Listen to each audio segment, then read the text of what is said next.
నారా లోకేష్ గారు దేనికి పోయినారు, మరి రష్యా పర్యటన దేనికి, ఏం అవసరం, ఎవరు పొమ్మన్నారు, రాష్ట్రంలో ఉండేటువంటి ప్రజానికం ఎవరైనా సరే పొమ్మన్నారా, సరే పోయినాడు, పోయి అక్కడ ఏ పనులు చేశాడు ఏందనేది ఆయన ప్రెస్ నోట్లే రిలీజ్ చేశారు. మరి ఆ ప్రెస్ నోట్లు ఏమున్నాయో చూద్దాం ఒకసారి. కోటు గీటు వేసి ఫోన్ పెట్టి బ్రహ్మాండం కూర్చున్నాడమ్మా, మనకెందుకులే కానీ. నమస్కారం ప్రజలరా.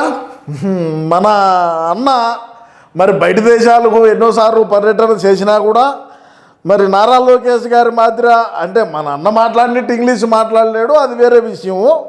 మరి అందులో భాగంగా సరే మనం నారా లోకేష్ గారు రష్యా పర్యటన పైన ఈరోజు ఒక చిన్న వీడియోని విశ్లేషణ చేద్దాం. ఎందుకంటే మన అన్న ముఖ్యమంత్రిగా ఉన్నప్పుడు ఐటీ శాఖ మంత్రిగా ఉన్నటువంటి ఆయన ఉన్నాడు కదా, ఆయన ఎవరు మన అందరికీ తెలిసిందే, మనమేమి కొత్తగా ఏమి చెప్పాల్సిన పని లేదు. గుడ్డు అమర్నాథ్ అంటారు, ఇంకా అది గుడివాడ అమర్నాథ్ ఆయన పేరు, సరే ముద్దుగా పిలుస్తారు, అది వేరే విషయం.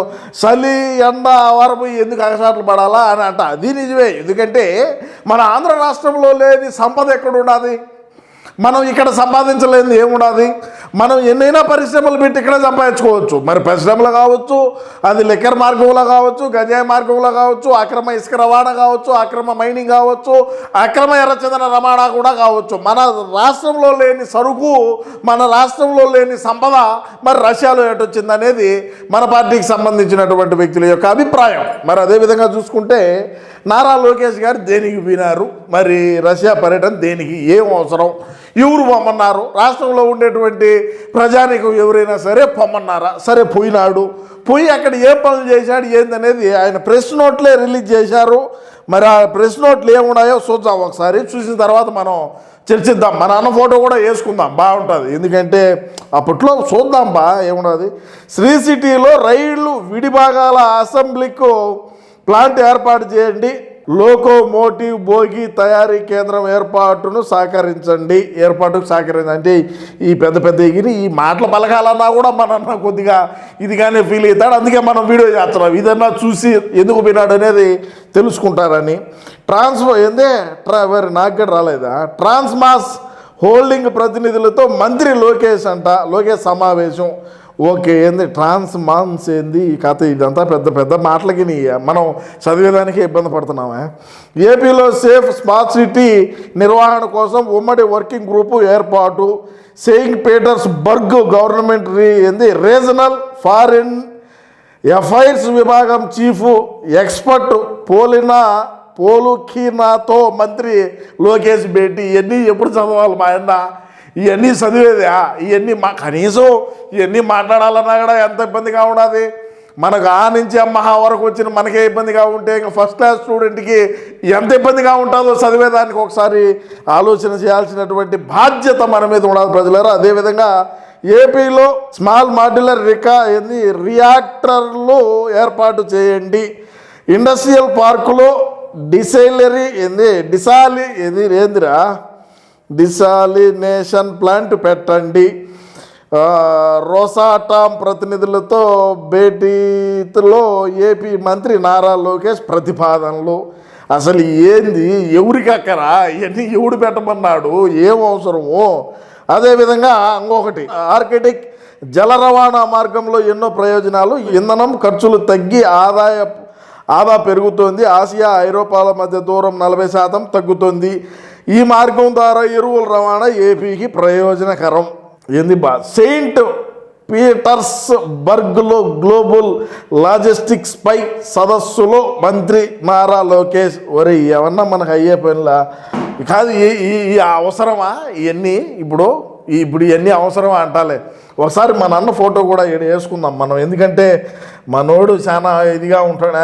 వచ్చింది పులి, చూడండి ప్రజలారా, మీరు చూడాలా, మీ అభిప్రాయం తెలియజేయాలా. ఇక్కడ చూడండి మన అన్న ఒక చిక్కటి చిరునవ్వు. ఇప్పుడు మనం చెప్పుకున్నటువంటి అంశాలు ఏవైతే ఉన్నాయో వాటిని నారా లోకేష్ గారు అనర్గళంగా మాట్లాడగలుగుతారు. మనం కూడా అంటే మనం అమ్మహా వరకు వచ్చే వాళ్ళు మనం ఇబ్బందిగా ఉన్నది. మరి ఫస్ట్ క్లాస్ స్టూడెంటు మరి ఏ విధంగా ఇబ్బంది పడతాడు. మరి అదేవిధంగా చూసుకుంటే ఈ అన్ని ప్రయోజనాలు ఎవడి కోసం, ఏమక్కరా. ఇప్పుడు మనం ప్రజాప్రతినిధులైంది, మీ నాయన ముఖ్యమంత్రి, నువ్వు ఐటీ శాఖ మంత్రిగా ఉన్నావు.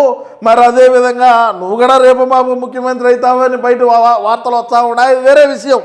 అవన్నీ తెచ్చి అవన్నీ ఏం అవసరము? ఇప్పుడు మీరు నారా లోకేష్ గారు మీ ప్రభుత్వం ఉన్నది, మీరు బ్రహ్మాండంగా ఏదైనా సంపాదించుకునే ఏర్పాట్లు ఏమన్నా ఉంటే చూసుకోండి.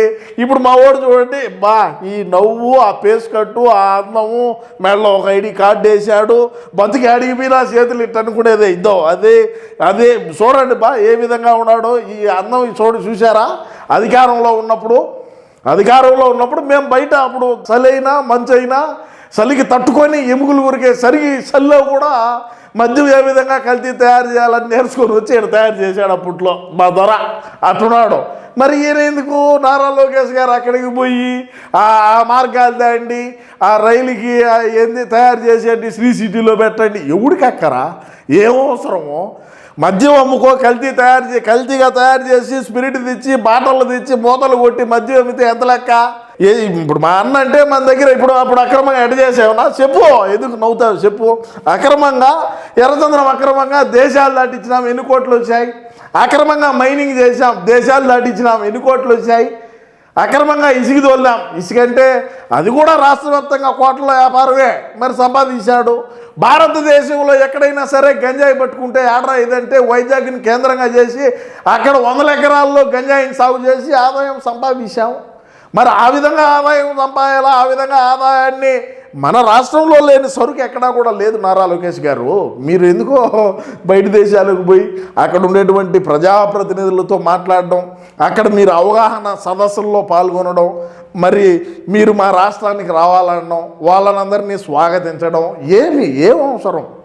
ఏమన్నా అవసరమా? మా ఓడిని చూడండి, ఇప్పుడు మా ఓడిని చూసి నేర్చుకోండి. ఏ విధంగా మా ఓడు కథ, ఏ విధంగా కార్ఖానీ, ఏ విధంగా మెహర్బానీ, మరి ఏ విధంగా రాష్ట్రాన్ని 5 సంవత్సరాల పాటు మరి ఏ విధంగా ఏమి చేసినాడు అనేది కూడా ఒకసారి ఆలోచించి. మీకు నవ్వు రావచ్చు, అంటే నువ్వేం శివరాజా నువ్వు కూడా అప్పుడప్పుడు నవ్వుతున్నావు అనుకోవచ్చు. అంటే ఆ విధంగా పాలన ఉన్నింది, మనం నవ్వుకుంటా పాలన చేసినాం. ఏ రోజు కూడా ఈ విధంగా ఇంత సీరియస్గా బయట దేశాలకు పోయి వాళ్ళతో ఎక్కడా మన బతుకు సీరియస్ ఉండదు. మనదంతా నవ్వులు బతికే అయిపోయి, నవ్వులు బతికే వేరే ఏమున్నది. మరి అదేవిధంగా ఇంకొక అంశం కూడా మనం ఇక్కడ చర్చించాల్సినటువంటి అవసరము, బాధ్యత మన మీద ఉన్నది ప్రజలారా. ఏంటంటే నారా లోకేష్ గారు మన అన్నగారు మాట్లాడినట్టు ఇంగ్లీష్ మాట్లాడగలుగుతారా అనేది మీకు డౌట్ రావచ్చు. ఎందుకంటే రష్యా పోయినాడు, ఇటీవల నారా లోకేష్ గారు బయట దేశాలకు కూడా పోయినారు. మరి అదేవిధంగా మనోడు మాట్లాడినట్టు ఇంగ్లీష్ మాట్లాడగలుగుతాడా నారా లోకేష్ ఏం మాట్లాడినా కూడా వాళ్ళు భిన్న అర్థం చేసుకోగలుగుతారు.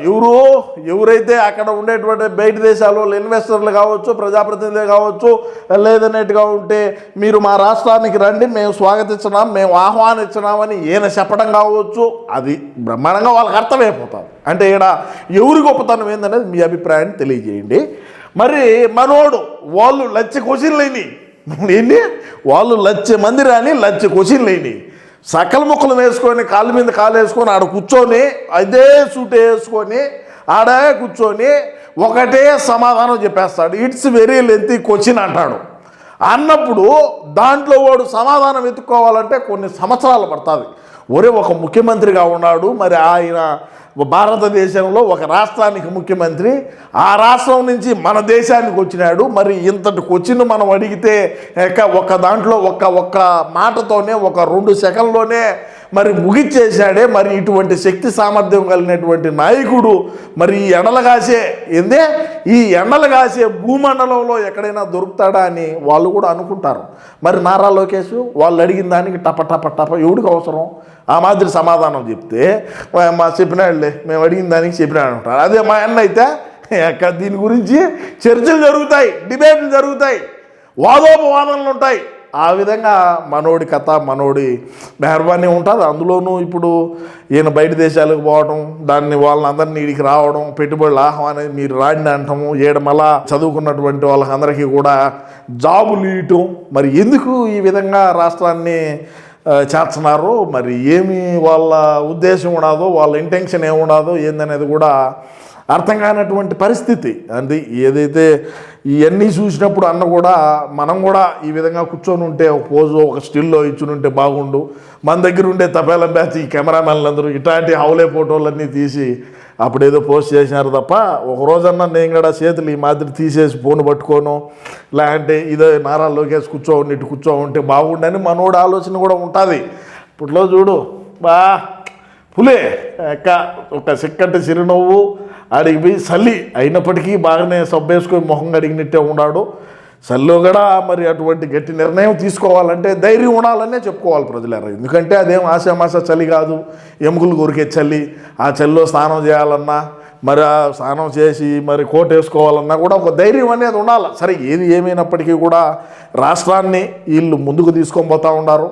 ఖచ్చితంగా మనం అధికారంలోకి వచ్చిన తర్వాత వీళ్ళు కట్టిన బిల్డింగ్లు ఉండవు, వీళ్ళు తెచ్చిన కంపెనీలు ఉండవు, వీళ్ళు ఇచ్చినటువంటి ఎంప్లాయ్మెంట్ ఉండదు, వీళ్ళు చేసినటువంటి అభివృద్ధి ఏది కూడా మన అన్నకు నచ్చదు.